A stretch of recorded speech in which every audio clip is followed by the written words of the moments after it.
उसकी लिमिट सबकी होती है, अलग अलग होती है। और वो मेमोरी की लिमिट आप जितनी बढ़ाएंगे उतनी बढ़ती जाएगी। वो अपने आप रेडीमेड बढ़ के नहीं आती है, आपके बढ़ाने से ही बढ़ेगी।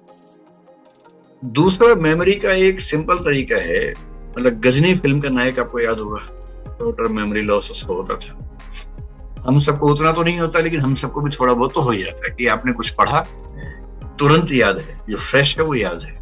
आधे घंटे बाद कुछ चीजें भूल जाएंगे, 2 घंटे बाद कुछ और भूल जाएंगे, 6 घंटे 2 दिन बाद सब भूल जाएंगे। ये बहुत सामान्य बात है।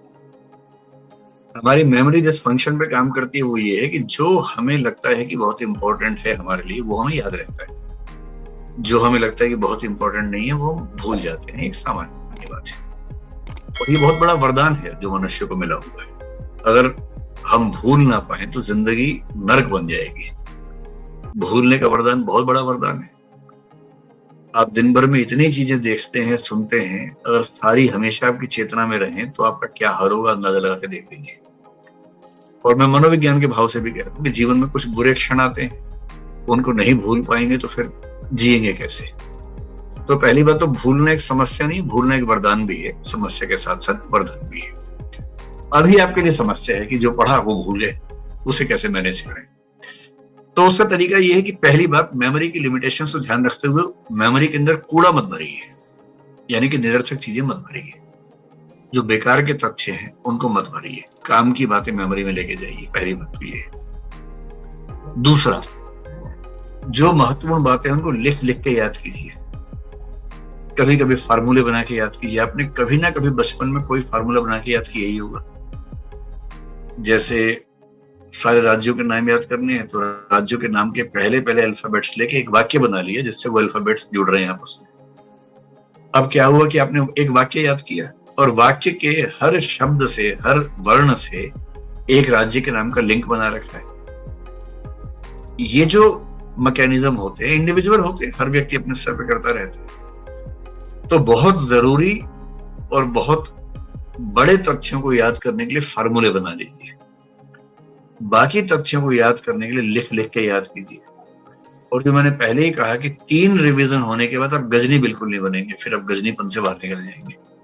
और 3 रिवीजन कब करनी है? एक डेली बेसिस पे, एक वीकली, एक मंथली। अगर आपने 3 बार रिवाइज कर लिया तो नहीं भूलेंगे। सैर कर लीजिए दिन में 1 घंटा, और सैर करते समय अपने आप से बोलते रहिए, जो जो पढ़ के आए थे उसको रिवाइज करते रहिए। जो ऑडियो रिकॉर्डिंग है उसको सुनते रहिए। तो जहां 3-4 बार आपने रिवाइज किया, फिर कहाँ कोई भूलता है। और जो चीजें बार बार भूल रहे हैं उनको विशेष रूप से पॉइंट्स के रूप में लिख लिख के याद कर लीजिए, तो याद रहेगा। देखिए, 2 वाक्यों में सारी बात का सार बता रहा हूं। आईएएस के एग्जाम का सिलेबस इतना ज्यादा है कि किसी को आज तक पूरा याद नहीं हुआ है, आपको भी नहीं होगा। इतना भी जोर लगा लीजिए, कभी याद नहीं होने वाला। ठीक है, तो 2 वाक्यों में पूरी बात समझ में आ जाएगी। पहला वाक्य ये है कि एग्जाम से 1 दिन पहले ये लगना कि कुछ भी याद नहीं आ रहा, ये एकदम सामान्य बात है, आपको भी लगेगा। कितना भी पढ़ लो, कितना भी रिवाइज कर लो, कितने फार्मूले बना लो, एग्जाम के 1 रात पहले ये बेचैनी होगी कि सब भूल गए, कुछ याद नहीं आ रहा। अगर ऐसा हो रहा है तो इसका मतलब आप ठीक है, आप मानसिक रूप से स्वस्थ व्यक्ति है, कोई चिंता की बात नहीं।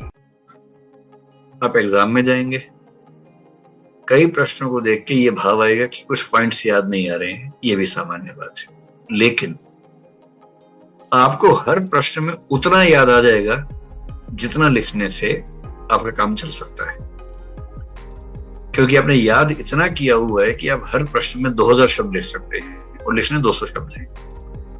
200 शब्दों के लायक आपको याद आ जाएगा, परीक्षा में अच्छे से याद आ जाएगा। पूरे पेपर में एक आध प्रश्न में एक आध पॉइंट याद नहीं ही आएगा, वो एग्जाम से बाहर निकलते याद आएगा, ये भी सामान्य बात है। और बाहर निकलते आप कोसेंगे, अरे वहां याद नहीं आया, बर्बाद हो गया। सबके साथ ऐसा होता है। तो जितना आपको चाहिए परीक्षा में ना, उतना याद आ जाएगा, भरोसा रखिए। और उतने से लोग आईएएस बन जाते हैं। जो आईएएस टॉप करते हैं वो भी इन्हीं सब अवस्थाओं से निकलते हैं। ऐसा नहीं है कि वो उनके अंदर कोई चिप लगी हुई है एक्स्ट्रा 500 टेराबाइट की, सब याद रहता है उनको। वो भी ऐसे ही हैं, उनको भी याद नहीं रहता, दुखी रहते हैं। और एक दिन अचानक पता लगता है कि वो आईएएस टॉपर हो गए, तो लोग उनसे उम्मीद करने लगते हैं कि इनके अंदर कुछ टेराबाइट की चिप लगी, जबकि वो भी आपकी स्थिति में थे, कोई अलग अजूबा